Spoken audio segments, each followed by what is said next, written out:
Food rations that could supply 3.5 million people for a month are moldering in warehouses around the world because of U.S. aid cuts and risk becoming unstable. The food stocks have been stuck inside 4 U.S. government warehouses since the Trump administration's decision in January to cut global aid programs. Nearly 500 tons of high-energy biscuits stored at a USAID warehouse in Dubai are due to expire in July, according to a former USAID official. The biscuits could feed at least 27,000 acutely malnourished children for a month. The biscuits are now likely to be destroyed or turned into animal feed. That article was from 2 months ago. Yesterday, The Atlantic reported that the expiration date on those 500 tons of nutritious food for starving kids was now upon us, and the U.S. had decided to incinerate that food rather than allow starving children to have it. These are resources that were purchased with U.S. taxpayer dollars. They're specifically designed to save the lives of starving children.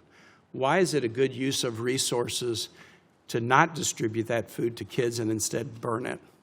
I'd have to look into that particular issue and see how those foodstuffs got there and why they were. Can I just interrupt for a second? I asked this question at a hearing yesterday so you would be prepared to know that I would ask it today. And we called your office to tell you that I would ask it today.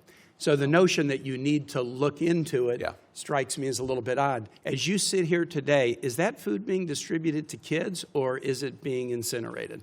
Policy of the government to not distribute expired food or medicine? Then given that this has been written about for months, and the article in March that I introduced in the record was not the first. We've been asking Secretary Rubio about this back into March.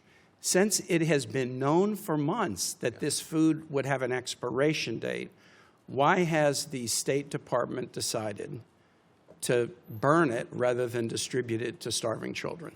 Yeah, I don't have a good answer for that question, Senator. Does that kind of make you feel ashamed? Are you proud of it, or are you indifferent to it?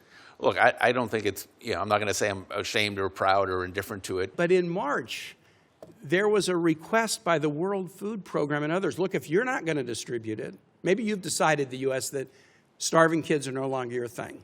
But you have this asset. If you're not going to distribute it, we'll distribute it. So it's not a mistake if you've been on notice of it for 2 months. A government that is put on notice, here are resources that will save 27,000 starving kids. Can you please distribute them or give them to someone who can, who decides, no, we would rather keep the warehouse locked, let the food expire, and then burn it. To me, that really exposes the soul of this endeavor.